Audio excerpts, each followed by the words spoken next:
Back to the Mike Rosehart Show live every Wednesday, and today we're going to be talking again about the power of leverage. Something I keep talking about on this channel. It is essential to your investing journey. You need to be incorporating leverage in your investment strategy to juice up your returns. Even if you're buying bonds, even if you're buying real estate, of course you're buying real estate. If you're buying stocks, same thing. You've gotta, absolutely must be incorporating leverage, cheap debt to maximize your returns. That's the key piece. Hey everyone, if you're getting the notification, let me know in the comments that you got this notification and that you're here for the stream. It's always nice to see people jumping on. And if you have a question that you've been burning to ask me all week on Instagram, now's the time to do it. Throw it in the comments there and I'm happy to answer it. But I want to talk today about buying stocks at a better loan to value than real estate. And that was the biggest hesitation, is most people had assumed that real estate was so attractive because you could buy a 7 cap property, which means 7% return property, but you could put 20% down. And so you would be levered 5-to-1 and your property could return you 7%, basically times, what the cost of debt, around 4 point something times. So your return on investment is like 30%.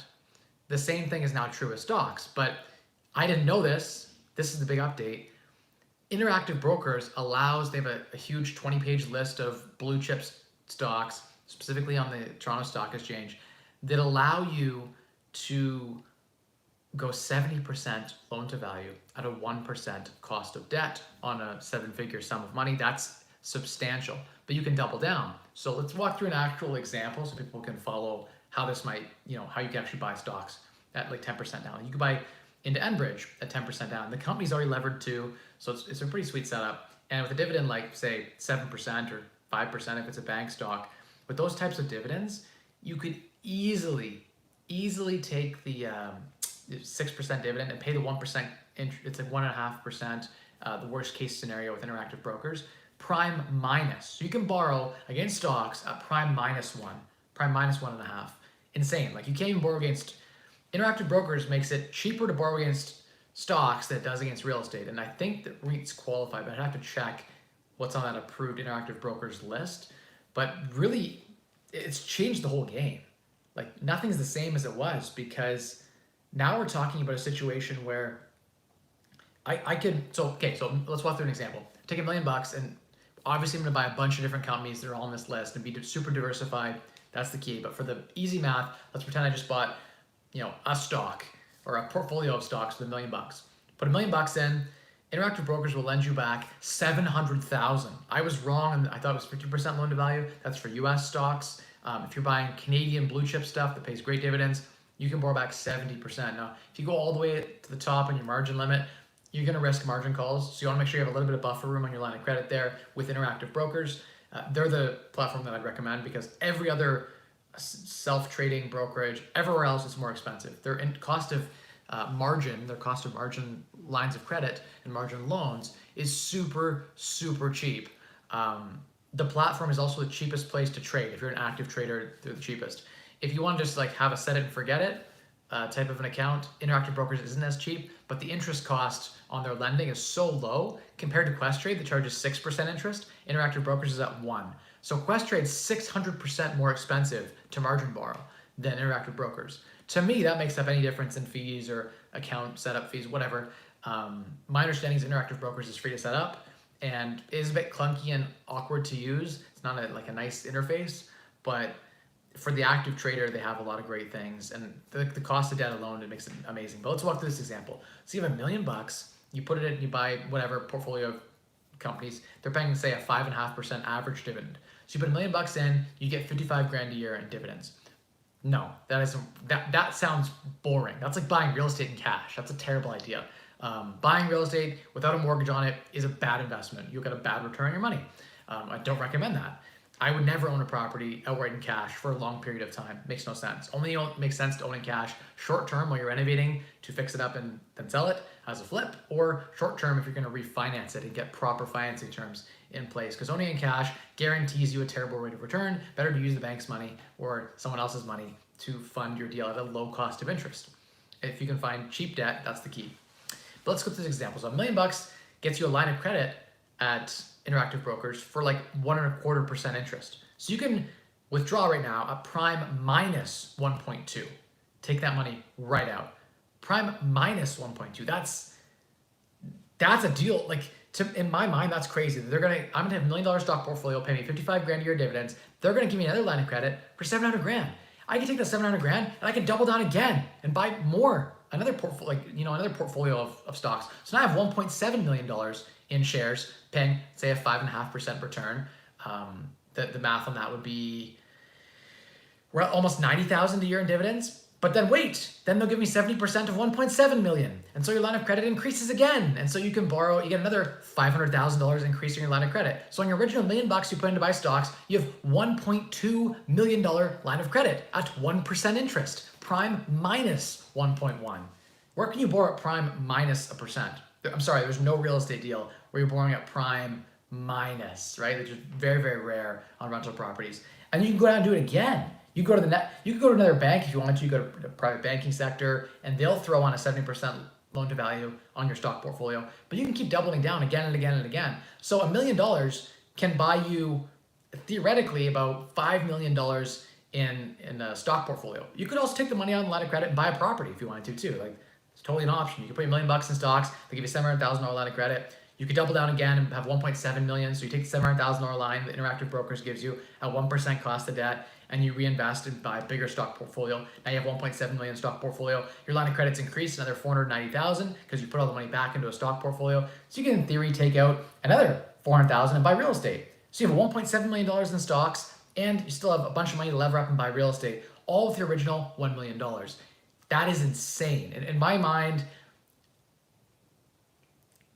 mind blown. Anyway, bonds, municipal bonds, they'll go 90% loan to value on municipal bonds. So you can buy municipal city bonds, pay a 5% cost. Obviously, it floats with the interest rate. So you get a 5% municipal bond rate. Like a bunch of small cities, like say Sudbury wants to do some cool project, they'll look for bond. They'll issue, City of London, whatever, they'll issue municipal bonds. People like us can buy those bonds, and Interactive Brokers and the banks will lend you 90% loan to value on that bond. It's pretty safe. So you get a 5% return, borrow up 1 or 2%, and live on the spread 10 to 1, because you're putting 10% down, the bank's giving you 90% back.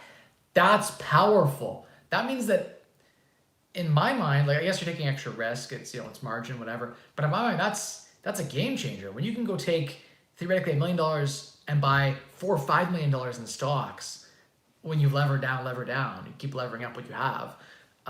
It's extremely powerful. Now you gotta look out for margin calls and things like that. So you don't want to use up all your lines of credits. You want to, obviously, if you're going to be taking on a strategy like this, where you're taking on a lot of margin, you're borrowing a lot of this margin line, you're going to be susceptible to margin calls. So what are you going to do to protect against your stock portfolio? Well, if your stock portfolio is all, Canadian blue chip, let's say, then you would buy put options on the TSX. And so if we have a catastrophe, like 20% drop in the market, you're going to get a margin call because all the stocks are going to be, like imagine COVID last year in the spring, March, and April. What you would do is you'd buy way out of the money puts to protect yourself, and then when that happens, it's like an insurance policy. The insurance, you're gonna get a huge payout because the market dropped. You bought puts to protect yourself. If the market doesn't drop, your stock portfolio does well. You just let the contracts expire. Who cares? You're just paying a small amount per contract to have insurance in case the market drops. You get a huge payout from your put contracts. So you can protect yourself from any downside. When it happens, your put contracts will pay you $1 million. So you could then have the $1 million or whatever the amount you're buying against to protect, to basically hedge against those risks. And so you can hedge against anything, really. You can hedge against interest rate rises, market crashes, and it's just a cost of debt. And I ran the numbers and I'm like, it's still really cheap overall cost of debt, even with the cost of the put options to insure against a margin call. Just mind blown at how it's become feasible. Like when Questrade was charging me, when I used to do margin trading back when I was 18 years old, I learned to stock trade. That's where I started before I bought my first property. And I had to borrow at 7-8%. Questrade currently charges 6%, I think, something like that. So Interactive Brokers coming in and saying, hey, everyone else in the industry is charging prime +3, prime +4 to lending in stock portfolios. We're going to lend at prime -1.5, like 1% interest rate. And it's like to me, when they lend that kind of money at that kind of interest rate, you're stupid not to take it. You could literally just take the money and buy municipal government bonds Like if you're really worried, you'd still make a spread. People are like, oh, I'm so scared the stock market's overvalued. Okay, buy put options. Take some of the line of credit and allocate it to way out of the money put options that are super cheap. If you read books like The Black Swan, a lot of the research suggests that the market tends to go up over time. And so people who sell puts tend to believe, so because the market goes up over time, people discount the next recession that's coming. And so these options you can buy that are way out of the money, like say a 20% drop in the stock market, are actually really cheap. And they're cheaper than the payoffs. We have more corrections and volatility than they're actually factoring in. And so there's some research that suggests that actually buying way out of the money put options can be profitable over the long period of time. Yeah, every contract you buy, if the market doesn't go down, you just let it expire, right? And you paid a premium to have the right to make money, if the market goes down, right? So it's just there to protect yourself, like an insurance policy. But everyone should have that in their portfolio. So that's what I'm thinking about doing. Very, very attractive to do that. And so, yeah, it's just, my mind's blown at how juicy your FIRE portfolio can get. Most of us built our 4% safe withdrawal rate on a net worth that didn't have any leverage in it. We were like, hey, I gotta save $1 million. And I'm using $1 million is like a random number. It could be 5 million, it could be 500,000 that you need to retire. But let's say it's $1 million. And we're like, hey, I need, for the 4% rule, I need $1 million. It's gonna generate me 50 grand a year or 40 grand a year safely that I can withdraw on dividends, and I'll leave the rest in the portfolio growth to beat inflation. But now it's like, if you throw in a bit of leverage, if you said, hey, I can go borrow at prime minus 1.5 against my portfolio 2 to 3 times. So my $1 million can buy me $3 million in shares, let's say, or more in some cases. Actually, if you levered up 2 times, you could theoretically buy like $5 to $8 million. So your $1 million could buy you $5 to $8 million in solid blue chip dividend producing companies. So you could be collecting $400,000 or $500,000 a year in dividends with an interest cost of like 80 to 100 grand a year. So you've got a huge spread. You're making 400 grand a year. That's a 30% ROI, 300 grand a year net on your $1 million investment in stocks. That is mind blowing. Now, if the market does contract, again, that's where the big risk is like, hey, people, if you look at the data, companies continue, like solid, good blue chip companies that have paid dividends for 40 years, have never cut a dividend, have always made their payments through 2008, et cetera, so forth. Those kinds of companies that continue to pay, right? Those are the guys you want to have in your portfolio that continue to pay you through a recession. So you're still getting your huge dividend payments to cover your interest costs, but you're gonna get margin called because the stock's gonna drop in value. It's just what happens in a recession. Not all your portfolio, if you're diversified and smart, some of your portfolio will go up. You have some pair trades that'll allow, when some stuff drops, other stuff might rise, but some majority of your portfolio is gonna crash in a market crash. It's gonna go down, right? So you're gonna have those put options there to cover against a margin call. So you have the money from the options contracts you bought as insurance in your portfolio. So you take this high leverage strategy, you have insurance in case it goes bad, and you live on the difference between the returns from the dividends and the capital appreciation and the cost of debt. And because cost of debt is so cheap right now, even if interest rates float, at least you're prime minus. Like, where are you borrowing against a stock portfolio at prime minus 1.5? Even if we go back to 2018, 2019 interest rates, you're still looking at like a 2% cost of debt. Ridiculous. Like, yeah, it doubles from 1% to 2%, but like, it's still so cheap, and the government can't afford interest rates to be any higher.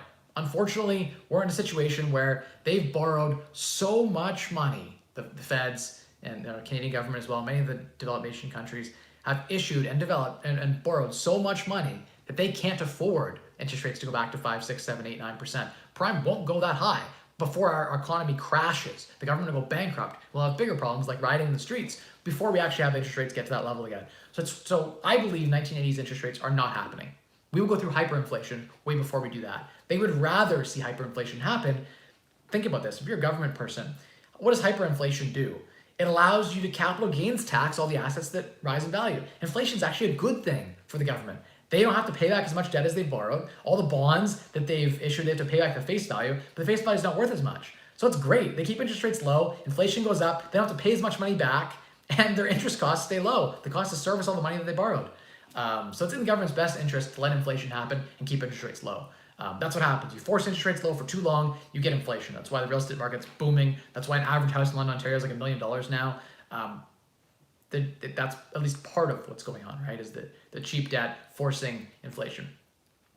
But just so attractive when you can buy companies like Enbridge or Bank of Montreal, Bank of Nova Scotia, whatever. Pick any dividend stock you like.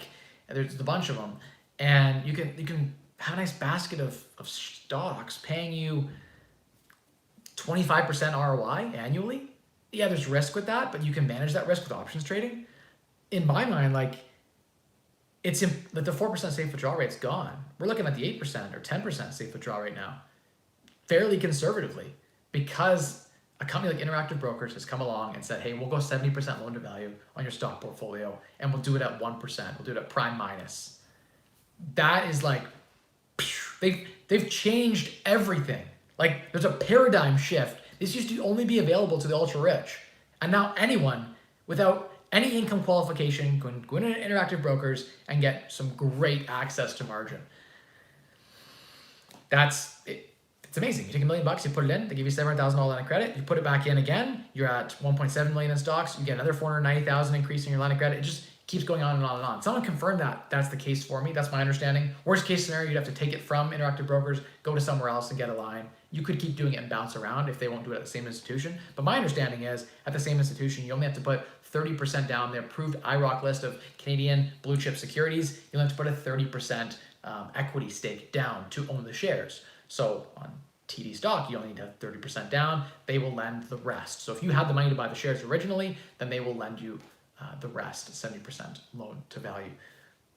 Big shift in how I understood the early retirement movement's safe withdrawal rate, how I understood it changed everything. Because none of us ever factored margin into our return. So when you juice up with margin and you're smart about it and you buy solid blue chip stuff that has great dividends, you live on the spread, the return from the dividends and I stay away from growth stocks. You could take risk and buy, growth stocks and stuff on margin. It's not my play. I like it when my stock portfolio is just like my real estate portfolio, produces consistent, strong cash flow that's minimum 3 times the cost of the debt. So my rental properties have to generate 3 times my mortgage payment. That's my rule of thumb. I won't buy a property unless it can generate 3 times my mortgage payment and rent per month. That way, if one tenant isn't paying, it's okay. I still got double the rent, double the mortgage coming in. Same thing in my stock portfolio. I want my dividend producers to be generating 4 or 5 times what I'm costing on the line of credit for that specific portfolio. And the nice thing about levering against your portfolio, it's all tax deductible. You can deduct the interest. So it's not even 1% interest cost. It's like 0.5%, because 50% of it's tax deduction. So you're effectively paying nothing. It's almost free money. Instead of 1%, I'm paying 0.5% interest after taxes. So it's there's so many light bulbs that just keep bursting that I'm like, why isn't everyone doing this? And I talked to a bunch of my friends that are wealthy, and several of them don't even know this is the thing. They're like, what? I can take my stock portfolio and I can borrow against it at 1% and buy real estate, or take it out and buy a business, or take it out and buy more stocks, or whatever I want. I'm like, yeah, at prime minus. And everyone's like, and light bulbs go off and they break. Not only light bulbs go on and they break, right? Because it's mind-boggling. Okay, let's go to the chat for a sec here and hop around. Hi, Mike. Can you give me some advice on buying real estate in a hot market? I've got 5 properties, but I'm looking for more. But the current price looks ridiculous compared to what I've been paying for the last 4 years. Bruno, the market is on fire in all over all of North America because they've been printing so much money, and interest rates are at all-time lows. The lower interest rates go, the more attractive it is to buy real estate, right? Because we live in real estate, you live in the spread. Same as in a stock portfolio, you gotta live in the spread. When you lever up like that, you put 20% down, you're living 5-to-1 spread between what the asset can return, what the piece of real estate can return, and what the cost of debt is. So the cost of debt's 2% or even less, and your assets returning an 8% cap or a 10 cap, then you live in that 8% spread between 10 and 2, 4 or 5-to-1, right? So that's what matters is the spread there. When there's an issue, what happens is basically because everyone starts bidding, everyone wants that spread, people start bidding the price up. And as price goes up in real estate, cap rate goes down. The raw return on the asset goes down. But cost of debt's gone down even further. So then people are even more attracted. They're like, oh, now we're talking about 5 cap rate properties and 6 cap rate properties. Here in my market, I've seen people selling at 4 cap. Just ridiculous. That means if you bought in cash, you get a 4% return on net operating income. So that means all rental income minus all expenses without a mortgage, you make a 4% return. Disgusting. Like, that to me isn't attractive at all. I'd rather be buying stocks than buying that. But anyway, so in a hot market, what do? You've got to still find the deals. There's always a wedge. There's always an opportunity to squeeze in a better deal. In a hot market, you actually make more flipping mediocre deals. So you can buy a property that might seem like a bad deal, but it's still a good deal compared to the rest of the market, and you can make a ton of money because while you're flipping it or transforming it, you get a huge lift of the market appreciation. So don't think about 4 years ago, because everyone wants 4 years ago prices. Hell, I want to buy Bitcoin 4 years ago at 4 years ago prices. I'd love to buy Tesla at 4 years ago pricing. Hell, I'd love to buy real estate at 4 years ago pricing, but it isn't 4 years ago. We're today. That's all we can look at is what's happening today. What is the market price today? If market price is 300, you can find a house for 250. That's a good deal. And I know 250 might sound crazy compared to, maybe the 150 you bought it for 4 years ago, but that's where we are now. And you have to look at current market conditions. It is tough to buy in a market like this. I'm still buying the odd property here and there. I picked up a sixplex earlier this year. We just picked up a property in Sarnia. Actually just closed on it today. A couple other things in the pipeline. So I'm still looking at properties where it makes sense, but definitely seeing a lot less deals. And maybe that's because I'm not looking for as many deals in real estate, but I am seeing less deal flow and more competition for sure. Even in the off-market segment, especially in the off-market segment, there's such a lineup of investors that I think sometimes the on-market stuff is better than the off-market stuff. But it depends. There are definitely off-market opportunities that are attractive. So it's look around and see what you can find. It's tough in the hot markets. I definitely sympathize for you. Trying to find a deal is tough. Might be looking at other avenues to make more sense, like opening an account at Interactive Brokers and taking $100,000 that'll buy you $250,000 in stocks. It's the same as buying 100 grand down and $250,000 piece of property, right? Actually, it'd be better than that. It'd be like buying $100,000 in stocks and having 30 grand of your own money. But if you lever down again, it'd be 15K. Lever down again, it'd be 7K. 7K of your own money trapped to buy 100K in shares. That rate is great. When you can buy at like less than 10% down and control, great cash flowing assets, that's the goal. Hey Mike, set up an Interactive Brokers account, but the interface looks complicated. Any good tutorials? If you went on YouTube, I'm sure you'd find a million, and Google, I'm sure you'd find a million different tutorials. Probably Interactive Brokers themselves have some great tutorial classes you could probably join for free. How you doing? Good to see you on. Seema says, hi Mike, hey, how's it going? Addie says, that's amazing. I know, right? Like, actually mind-boggling. Sony, how you doing? Good to see you on.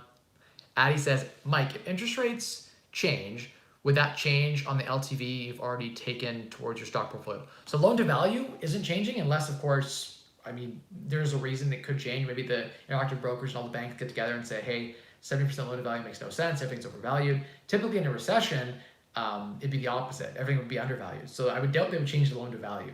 The interest rate could change. I could see it creeping up a little bit, but there's definitely a ceiling there for how high prime can go. The government has no incentive to let rates float above, say, 3%. I think that's probably the ceiling that we'd ever see before it would make no sense. Like the government would be able to make their interest payments and we start having issues economically in all the different business segments, including real estate. It would have negative impacts. So I don't see interest rates going any higher than that. Anything is possible, but it's not feasible, I don't think, for the government to let that happen. It's actually in their best interest to suppress interest rates, even if that means printing more money, even if that means hyperinflation. It's better for them than the alternative, which is crashing the economy because they let interest rates float too high. So I foresee a lot more of a bull market in the next few years. Varun says, hi Mike, Interactive Brokers needs to get you on their affiliate program. Good stuff. Yeah, really. Like, I'm just saying it for free. If there's a link for Interactive Brokers, like go check it out. Maybe I'm wrong. Maybe there's some other firm out there. My Google search and everyone I've talked to confirms that it's not possible. But, so William just saw William's question pop up. William's a regular, so I'm gonna answer his question just because I saw it and I read it and it's already in my brain. Options trading, you can go 3-to-1 is my understanding.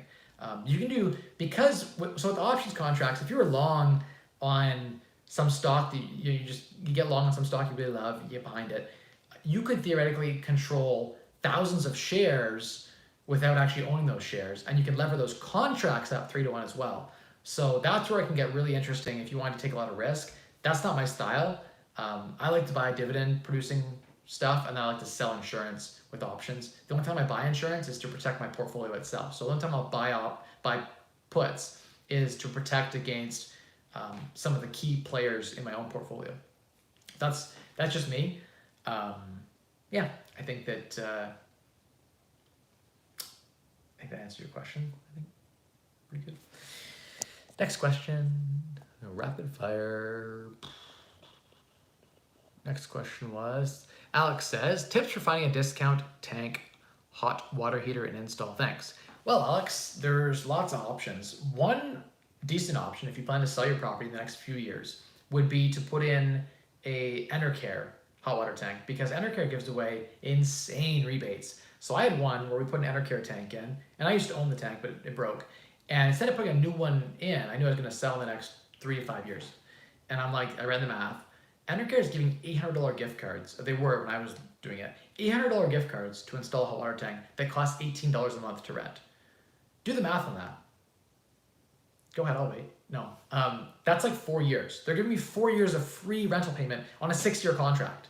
So the gift cards they gave away were so attractive that 4 years of renting or 3 years of renting it for free upfront. They gave me upfront cash and MasterCards that I could spend for 3 years of payments on the hot water tank. And if you sell a property with a rented hot water tank versus an owned hot water tank, here in Ontario, there is zero difference in resale value. So no one cares if you own it or you rent it. It doesn't impact resale value at all. I've studied the comps, trust me on that. So there's zero impact on resale value. If you plan to sell in the next 3 years, you'd be way ahead by putting in an Enercare tank as opposed to Reliance. Enercare, similar fee structure, but they lock you in. So Enercare, you're locked in, which sucks. But they give you huge credit card type incentives. If you look for those incentives, you ask those incentives, where it can make a lot of sense. Like if they're gonna rent you a hot water tank and pay 3 years of it, the tanks only last like 7-8 years, right? Sometimes 10 years. So it's like the math doesn't make sense to, I actually ran the numbers, and owning outright made less sense than renting in that scenario. There are other scenarios where I have old tanks that I buy a property and the tank works fine, and I'll just buy it out from Reliance for 1 month's rent. That's often they'll sell the old tanks out cheap because they just want to get them off their books and they don't want to have to maintain them. And I'll get 5 years sometimes out of a tank that I paid 1 month's rent for. Paid $20 for the tank, and it'll last me 5 years. So if you got a drain in the room where it's stored, if the tank goes on you, it just drains into the tank or into the drain. Who cares? So there's always, numbers to consider. But if you're gonna just put one in yourself, you're gonna buy one yourself. I guess maybe if you're gonna hold the property for a long time, or the numbers didn't make sense, or you couldn't find a good promotion, then I'll just call a couple of companies. I find a local gas guy who's got his own like mom and pop type shop, and you can typically get a tank installed for like $1,200. I've seen $1,500. If it's a tankless unit, it's $2,000. So like there are lots of options there. Yeah, so it just depends on your strategy. I've seen it done. Just find a local guy.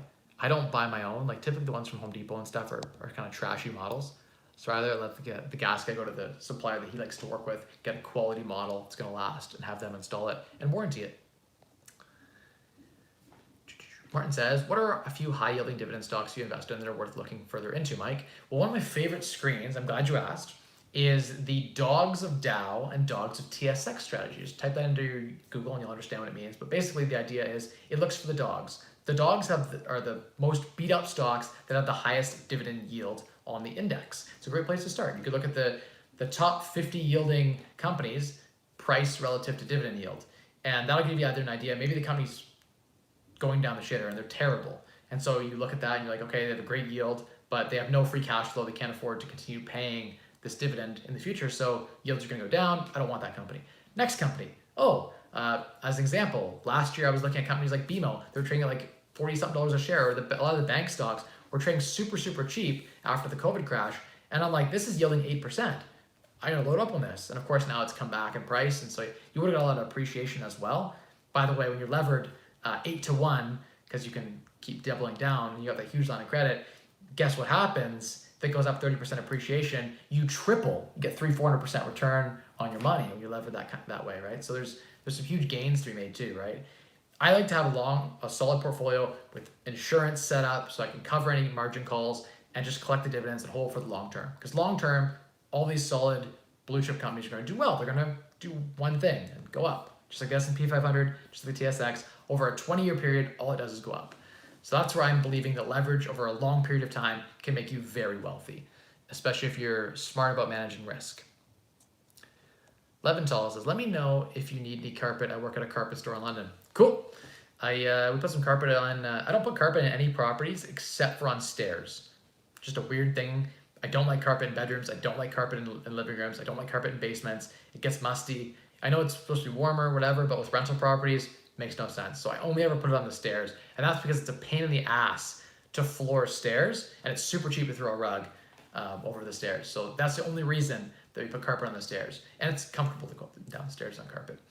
But yeah, on my floors, I always do vinyl plank. But I appreciate the hookup, because if you can message me on Instagram, Leventhal, I'll connect my carpet guy to you. And I have a guy that I pay that goes, picks up the carpet and installs it on the stairs. Super cheap. I'll have to connect you. Loving this stream already. Money, Stubot says. Love it. Great comment. Do you manage your own portfolio or do you pay someone to do it? Both. So I do manage my own portfolio, but I do pay private banking technically through a fee base to manage a portfolio for me. And that's something I have to continue to evaluate. For right now, it's making sense. I do get some pro tips out of it. They have a pretty sweet portfolio thing going for me.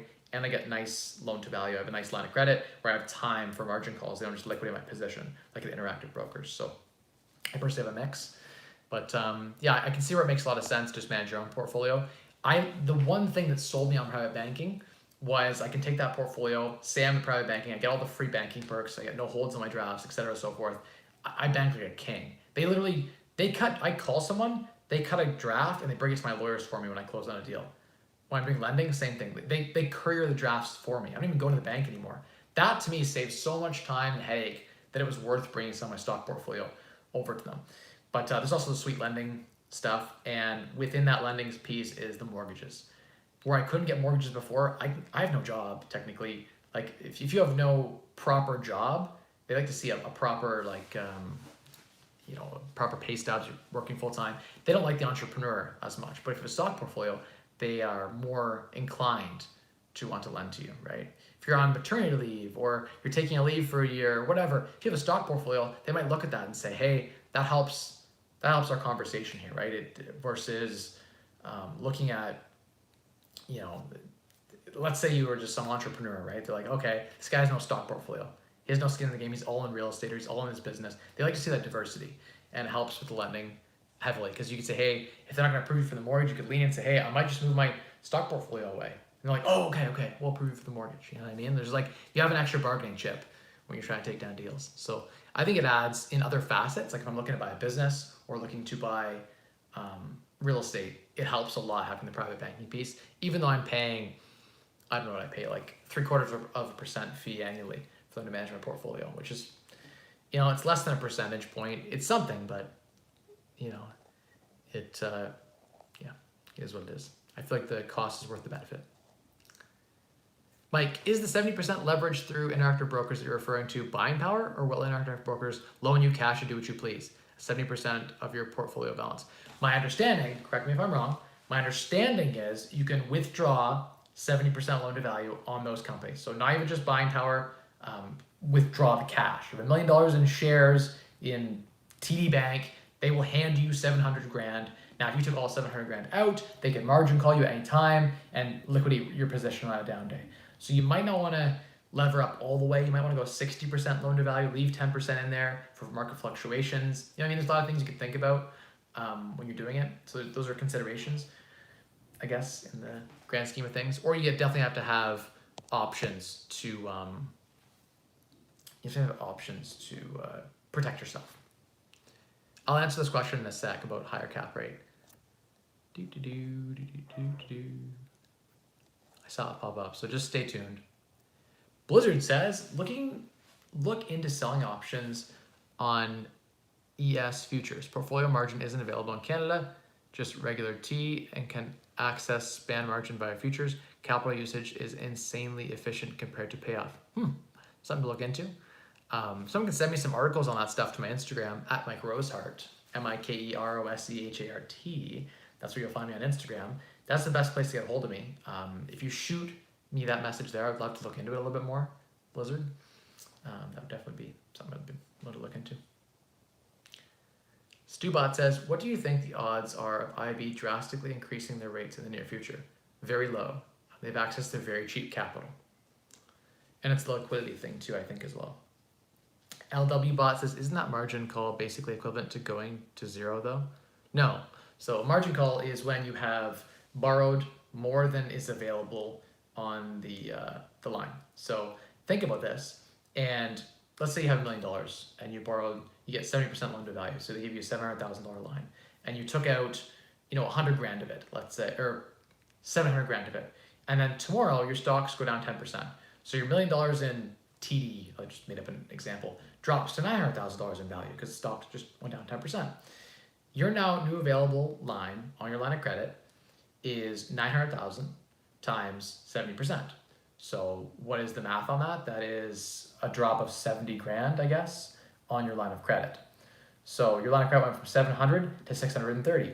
So they're going to margin call you and say, hey, you've borrowed $700,000 in your line of credit. You only have $900,000 in shares. Your line of credit has dropped down to $630,000. Please bring us $70,000, or we're going to liquidate your position. In fact, Interactive Brokers was like, this is too much work. The bank can call them. Like my bank would call me and tell me that. And I have time, I have a business day or two to give them the money, and they won't liquidate positions. I can choose what to liquidate. I have time. But with Interactive Brokers, my understanding is they auto liquidate. So it's an automatic liquidation of some of your shares at that price until the margin requirement is satisfied, until the margin call is satisfied. So you've borrowed 70,000 more than is currently available because the price of your shares dropped. So they're going to liquidate $100,000 in shares, let's say, to satisfy the need, so you get to a point where you haven't overdrawn your available margin.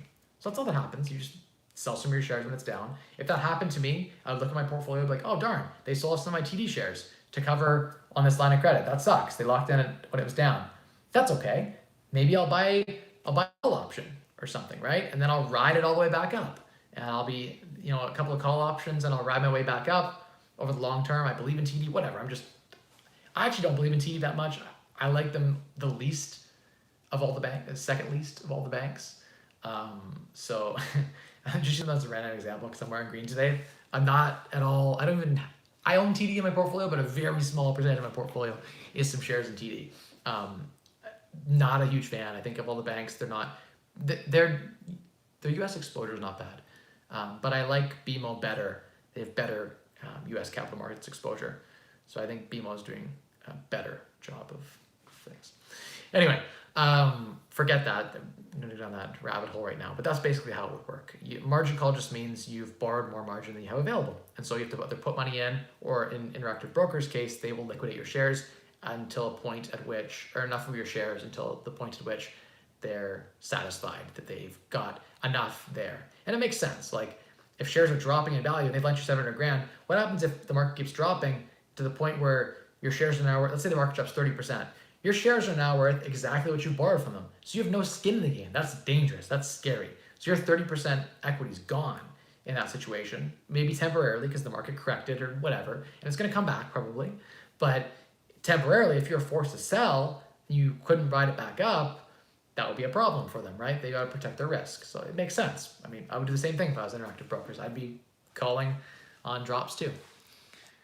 Next question.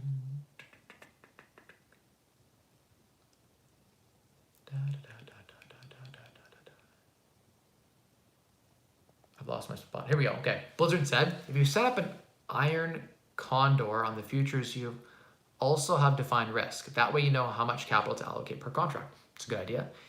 There's a whole bunch of cool spread type trades you can do to protect yourself against any crazy upside or crazy downside. And so you're kind of living in the middle. Ideally, the shares don't move too much. And then if there's too much volatility, then it could be a situation where you get out of the profit zone. But yeah, definitely you can do that to protect yourself. You could also set up, if you're really worried about it, on your stock portfolio, you could set up, let's say you put a stop loss in, 5%, FT drops within 5%, you auto liquidate. They're never going to margin call you if you're have a huge cash position, right? It's only a problem if your portfolio continues to drop. If you had a 5% drop, auto liquidate stop loss set up. Now, 5% is pretty tight. That could happen on a really bad day. You might sell when you don't want to sell. But in theory, you could set up a stop loss where if you had $1 million in shares, went down 950, boom, they would sell. And I think they lend 90% or 100%, something like that, loan to value on cash, because cash is cash. So there's no issues there. If you flip to cash, you don't have to have the trading fees to obviously switch out and come back in, but that's minor compared to a huge loss. So just set up a stop loss in your stock portfolio, worst case, or you could do some cool fancy options type stuff. I don't want to get too into the weeds because I know most of my viewers don't understand options trading. And I've gotten a lot of feedback on Instagram that, Mike, don't go too deep into the weeds. Try to stay higher level when you're on just the general show. So I'm going to try to do that, try to stay 1,000 feet up. Next question. What do you think the odds are of IB drastically increasing the rates in the near future? I think I answered this question. Very low. Next question. Addy says, opinions on a new BTCC ETF, the Bitcoin ETF. Thank you for those in brackets because it looked like Bitcoin, but I was like BTCC. What would be a good option for a TFSA? That depends, I guess. I don't know a ton about the new Bitcoin ETF. I personally am of the belief that you guys know I didn't like cryptocurrency. I actually like cryptocurrency and it's becoming a part of my portfolio. I think it makes sense at 3% or 4% of a portfolio to have some cryptocurrency. Most of my confidence in cryptocurrency comes from everyone else's confidence in cryptocurrency. I don't believe in it. It's a fake token that serves some utility, but anyone could come up with a better cryptocurrency. They just invent something better, faster, more efficient. That's the way tech works, right? Like look at Yahoo or Ask Jeeves. No one knows what Ask Jeeves was. Everyone knows Google, right? So technology changes quickly, and what was good might not be good in the future. But I do believe that Bitcoin has a huge network of people processing transactions. They have 15, 20,000 nodes of different, there's a lot of security, a lot of belief, a lot of strength. And as people continue to adopt, there's inherent belief in the value. I believe in the value. So I don't know much about that ETF, but it sounds like it's a way, the only advantage I can think of owning in something like that that's highly speculative in nature, which is Bitcoin is a bit speculative. Owning something speculative like that you are hoping is going to, if it's levered, I don't know if the ETF is levered too. If it's a levered ETF 2 to 1, it might be Bitcoin 2 to 1. So if Bitcoin doubles in value, you get 4 times. If something like that, then the cool thing is you can do levered speculation inside your TFSA completely tax-free. So there's no capital gains tax inside your tax-free savings account. So that's where it can make some sense to own something like that inside your tax-free savings account if you believe strongly in the price of Bitcoin rising in the near future, so, or even in the long term. So yeah, it could make sense in your tax-free savings account. I personally think that inside your tax-free savings account, you should focus on interest-bearing instruments because capital gains are already half tax-free. I'm gonna repeat that again. Most people don't understand that. They think capital gains are 50% taxed. No, capital gains in Canada are 50% inclusion rate and then taxed at your marginal bracket. So your marginal bracket right now is 30% tax bracket. Then a capital gain would be half tax-free, half taxed at your marginal tax bracket of 30%. So the effective tax on a capital gain would be 15%. So if you had a $100,000 gain, capital gain on sale of shares, then you'd pay $15,000 in tax. $85,000, that would be your take home.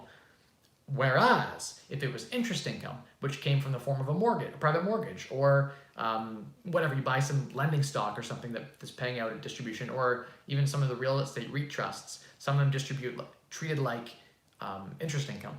In those situations, unlike dividend income, it is not treated the same as capital gain or dividend. It is treated in and of itself as full active income or full passive income with a full marginal tax bracket. There is no relief. So $100,000 earned as interest income is actually taxed at the full, say you're looking at the same marginal tax bracket, 30%. At 30%, you're paying the full $30,000 in tax. Your take home is $70,000. So it's actually better to earn a capital gain than it is to earn interest income. So it's very important to remember that you want to shove all those interest-bearing, fully taxed type assets into your tax-free savings account vehicle because it has the most bang for the buck in tax savings. So I actually like to avoid capital gain type products inside of my tax-free savings account. Instead, I think it's better to go to somewhere like Olympia Trust or a third-party arm's length mortgage lender and get a private mortgage lent out of your tax-free savings account against a piece of real estate in a second or third mortgage set up at 29% interest. So you could compound real quick and your TFSA is doubling every 3-4 years in value. That's the best way to do it, completely tax-free. Put the interest-bearing stuff that's fully taxed, as opposed to the capital gain, which is, again, only half taxed, half tax-free. That's the better way to phrase the capital gain. Capital gain is half tax-free. Sell property, capital gain, half tax-free. Sell stock in Canada, it's half tax-free, half is taxed to your marginal bracket. You're not at a 50% tax bracket. If you're in the top marginal tax bracket, call it 50%, your capital gain is going to have an effective tax rate of 25% because only half of it is taxed. People don't understand this. It's a very common misconception in Canada. I think that capital gains are a beautiful thing. Yeah, I'm probably shattering some glass there. People don't know they can lend mortgages out of their tax-free savings account completely tax-free. Yes, you can. You can lend against real estate out of your tax-free savings account. Okay, let's keep going down. I'm gonna do rapid fire. Drew says, I keep being told I have to put 20% down on an investment property, but I've heard you guys say that you've been able to put as low as 5% down. How is this possible? Thank you all so much for your help. I've never bought 5% down through a traditional mortgage broker. I didn't buy it because there's a 4% fee associated with buying 5% down. So your 5% down is gone in fees the minute you close. So if you plan to refinance the property, BRRRR it, or flip it, it's a bad idea to buy 5% down here in Canada. In the US, private mortgage insurance, or PMI, is much cheaper. If you refinance, the fee goes away. It's a monthly fee, and it goes away. Here in Canada, it's an upfront fee. You pay for the whole entire life of the mortgage, all 25 years upfront. If tomorrow you put 20% down your mortgage, you get none of the benefit of the 5% down, but you paid the whole fee. So that's something that kind of sucks in Canada about the 5% down. It can make sense if you couldn't get into the property otherwise, and it's a really good deal, and you plan to not refinance it and not sell it for a long time, then it can make some good sense to do the 5% down. And with a 5% down insured mortgage, you get better interest rates. And right now, the discount for insured mortgages is very, very good. So it can make sense and offset over a long period of time the entire fee you're paying upfront on the 5% down.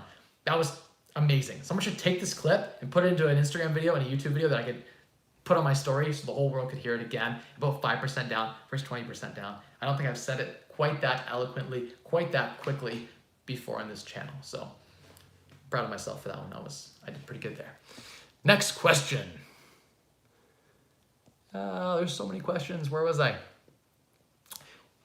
Okay, next one is Ghost Recon says, what's your thought on going 100% on a stock that you have 100% convection? Convection? I currently have 60K into PLTR at $20. I'm confused. I don't know what convection means. Like conviction? Like you have 100%, you're 100% sure of a stock? I don't believe, even if I had 100% conviction, I'm just going to assume that was what you meant to say there.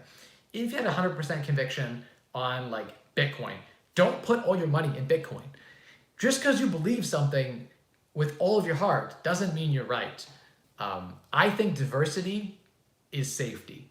Diversify, diversify, diversify. You should have your assets spread into many different classes of asset. That is how you have safety. So do not go all in on one stock. Spread it around. Share it around. Wow, our boy Matt McKeever already did a video of this. So did I, in 2018 actually. Covered a video on this topic. The 5% versus 20% down. And I think that, I don't know if he's ever done a 5% down, but I know a lot of the investors I've talked to have done 5% down and are gurus and didn't even do the math on it. Was like, oh, I didn't think of it that way. Didn't think I was losing my whole 5% down payment. And I've talked to people who did the 5% down and refinanced within the last 3 years or sold the property, specifically refinanced. And I'm like, what are you doing burning 5% down? That makes no sense. As soon as you BRRRR, all the benefit of the 5% down is lost. So it was stupid. It were cheaper to go to a loan shark, go to the mob and borrow at 20% interest. Is actually cheaper than doing the 5% down. So the 5% down is overhyped, overpumped. I've been calling this out for 3 years now. And I had debates about it with specifically Matt McKeever and other people about how they were saying it could be a great thing, could be awesome. Like, no. I've had active debates about how much I hate the 5% down program, how expensive it is in Canada, and how very seldom it makes sense. Almost always, I can talk with someone and figure out a situation or a scenario where they made more not doing the 5% down. And specifically in this market where we've had such crazy appreciation, everyone's refinancing or selling, specifically refinancing. And so the 5% down doesn't make a lot of sense. Where you think the market will be flat, it can make sense. Where you're going to hold it for a long time, not refinance, can make a lot of sense. Anyway, I don't want to get into it too much. Everyone has their opinions, and we're all entitled to our own opinions, even if they're wrong. I just like to look at the data, and I've been proven wrong tons, and I'm happy for people to prove me wrong. I'd love for, super chat. Everyone who assumes growth rates in the stock market of 7 to 8% a year is going to be in for a wake-up call when they look at birth rates. Isn't population control a real problem? Like, aren't we trying to actually solve that? I think the solution to 7 to 8% growth rates in developed markets is immigration. Like, we want to continue to let in 100, 200,000 people a year. I would like to see our population grow 2-3% here in Canada by means of immigration. And I believe birth rate's actually up with like my generation, and even like a lot of the 30 to 45 year olds right now are all starting to have kids. They were delaying having kids. So we're in a bit of a baby boom is some of what I've seen more recently here in Canada. So I actually believe that the long-term growth is sustainable into the near future. I think developing countries like China and India will have a huge impact on this continued growth. Now, some economies like Japan, as an example, over the last 10 years has done terribly. So some countries will not have 7 to 8% growth, but other countries will. And so I will invest in those markets that will continue to grow. And so I think it's a bit bearish. I think that with low interest rates that we have right now, growth is actually fueled and propelled further. And so I think we will have more growth than we've had in past years. Just my thoughts. I could be wrong. I like to be proven wrong. I like when people throw data out there. Oh, did we get another super chat? Scrolling down. I'm saying the pool of immigrants will run out. Birth rates in developed nations are below 2.1. The world population starts going down after 2055. I don't know. I don't have the data in front of me with that per se. I do believe that we are getting more efficient at doing the same sorts of tasks. And so it is possible that with a smaller population, we could continue to grow by using technology, basically, right? So technology can continue to increase GDP, despite there not being as many people. Less people can get more done, and that's what's important, is how much we can get done in our economy. And so I think that in the future, it will be less about the people and more about the capital and the machinery that will produce a lot of value. I think in the future, we will be serviced by basically tech, by AI. Whoa, I got so many questions scrolling. Super chats always get you priorities. That's why I jumped him in front of the line. Thank you for the super chat, by the way. When do you cash out refinance? Do you still aim for 1% rule? No. Typically, after you're cashing out refinance, you're going to be cashing out at market value, and properties don't sell at 1% rule unless you're in like Sudbury. In my market, that I just don't have an exit on a nice property that's 1% rule. Although there was a question that was about cap rates and risk. And within the same market, yes, if you're looking in the same city, a higher cap rate typically comes with more risk and more work. As an example, a rooming house with 10 bedrooms might have really good cash flow, but it also comes with a bunch of headaches, a bunch of vacancy, a bunch of all the crap that goes along with running a rooming house, right? Versus the same sized asset class, it's like a duplex that probably isn't bringing in as much cash flow, has a bit less risk, but is indeed,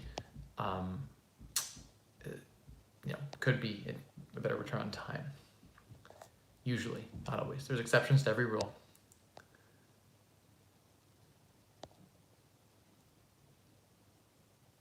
And then you get a margin call and they will force you to liquidate, which is why, Stephen, it's important to have insurance or cash set aside. Insurance is important. You can buy puts on all of your major holdings that you're worried about being called on. So as an example, you could buy way out of the money puts on TD. If you had a whole bunch of shares in TD, and then if shares drop in TD, okay, you've got a huge payout from your put contracts.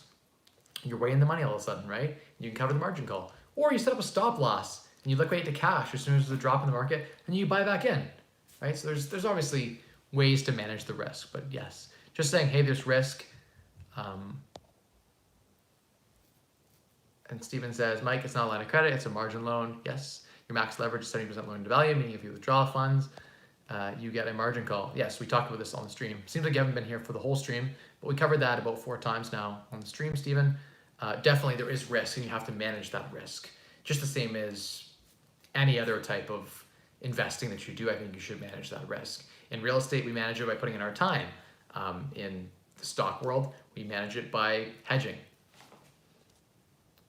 or stop losses or whatever. Next question. Exactly. Addy jumps in and explains you don't need to use all of it.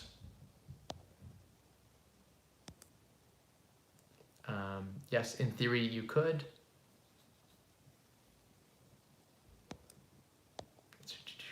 Yeah, Stephen, you're right. In theory you could. There are ways to protect against margin calls. Logan says, how do you get lines of credit to the banks you don't have accounts at? And what paper do we, well, you definitely need to have accounts there. You have to bring a stock portfolio there. You have to go through a whole rigmarole to get those lines of credit set up, for sure. Blake says, Enercare's current promo is $300 Visa for a new install. There you go. So they had a promotion when I did it last where I got 300 plus a 500 bonus on 2 properties that I did. So I got 1,600 in cards. And the worst thing is I gave them to someone and they lost the cards. And so I should call back in and try to get them reissued, but it's been like 6 months. One of them I lost anyway, so it's what a shame. What a shame. That's just life. Derek says, hi Mike, grade 12 from Ontario who just got IVAEO. I had IVAEO, cool. End career goal is to end up in private equity. Do you think it's a good choice? Well, Derek, I think private equity and investment banking in general are great short-term choices. You have a terrible quality of life. So it's not a good long-term play. I do think that it's a great way to make some money short-term and you could build up a good portfolio and then exit into something you actually enjoy more where the hours are more relaxed. I think that everyone I know that went into iBanking is exhausted. And I out-earned, so I went to Ivy and I had a IVEO, et cetera, so forth. And I wanted to go into banking, decided against it, thought I would go into consulting and accounting, and then decided against those things too. And just decided to go into consulting. But I used the consulting job just to invest in real estate, right? But I out-earned all of my banker friends. Even like the gold medalists in my year, I out-earned them. So my net worth's higher than all of them. I've out-earned them all. And that's because I used leverage and I did on the entrepreneurial route, right? So I think the best way to make the most money is the entrepreneurial route. But it has the highest risk associated. And that's why I worked a full-time job 3 years after graduating and didn't jump into the entrepreneurial field because I wanted to be proven. And if it didn't work out, I wanted to have something to fall back on. I wanted to be saving and conservatively growing. So that's my approach. I think it's a good approach. I think you might really enjoy it. Ivy's a fantastic program for that field, like going into private banking or what you said, private equity, not private banking. Yeah, private equity. So PE, the hours are better. You're working like 60 hours a week as opposed to when you start off in iBanking, you're investment banking, you're working like 100 hours to start. So it's better hours. Download a stock app where there's a nice safe place to toss the first few $100 for the long term. Sash McFlash, yeah, could be. Check it out. If it gets you starting to save, that's important, right? With 2 jobs, it's tough for looking for a property below market value, getting permits, construction, etc., so forth. I agree, DJ. I think it's very hard to do the real estate investing journey. It's a lot of work. I think it's a lot easier to build a stock portfolio and lever that way. But with real estate, it's a bit more predictable. And it's a bit more complex, I think, to build a good stock portfolio that mimics the same return. You're going to need a bit of insurance from the options. AJ says, what are the determining factors of a cap rate? Opportunity cost, rental growth expectations, and risk. Well, to determine a cap rate, you have to estimate or make assumptions unless they've given you actual rents and actual expenses. You can Google the formula for net operating income, which will give you your cap rate, right? It's your net operating income relative to the price that you want for the property. That will give you the cap rate. RBC, I believe, there's exceptions. Like if you're in private banking, you probably can keep getting mortgages, but, and you go to the commercial side of every bank, you can keep getting mortgages. But on the residential side, my understanding is 5 mortgages, I think. CIBC is 5 in a corp and 5 in your personal name. Scotiabank is 10 BMO is 5. A lot of the banks though have 5 with them. So you could have 5 with HSBC and 5 with BMO and 5 with Scotia. And so a lot of the banks are okay with that. Certain banks are just like, hey, only 5 with us. We don't care if you have more. So it just depends on the lender. There's certain limitations. TD's the worst, from my understanding. They're the least, they like rental properties the least. Look at the national debt of the United States. If interest rates go to 5%, the US can't service the debt. Default or inflation is the only way out. Yeah, I mean, I don't disagree with hyperinflation. It is a way out for the government. Multifamily homes or apartment buildings. Similar, a multifamily property. Oh, I see what you're saying. Like you're saying a multifamily house versus an apartment building. Yeah, I mean, both have their advantages, depends on the market, et cetera, and so forth. I think both float with rental rates rising, interest rates lowering. Both are boons to that strategy. Very, very similar. I think there's more efficiency from a large building, but there's more liquidity in a smaller property, easier to liquidate. In this market, anything liquidates, so it doesn't really matter, but something to think about. Also, loan to value is better on the house versus the apartment building, unless you're doing CMHC financing on the apartment building, and then you can do 15% down. But there's a bunch of hoops you have to jump through, and only certain large multifamily properties will qualify. If you keep money in your interactive broker account, you can leverage 3.33 times your capital. So $1 million in cash will buy you 3.333 million in stock, 70% loan to value, but you have zero downside. In the US, they have different rules. There you go. Maintenance margin rules. They allow 50% margin, but then have a lower maintenance margin requirement. Yeah, my understanding was it was 70% on qualified positions. Addie says, amazing information, thanks. Hold the phone. You can do private line in your TFSA. Yes. Yeah, by zero downside, you mean you get margin call right away if the stock's dip. Yes, totally true. Whereas in the private banking world, credit would get a margin call and you have a couple days to remediate, or they would liquidate positions. You could kind of figure it out with interactive brokers. It's instantaneous. So you don't want to go all the way on the margin. Do a full video on that. Yeah, definitely we could.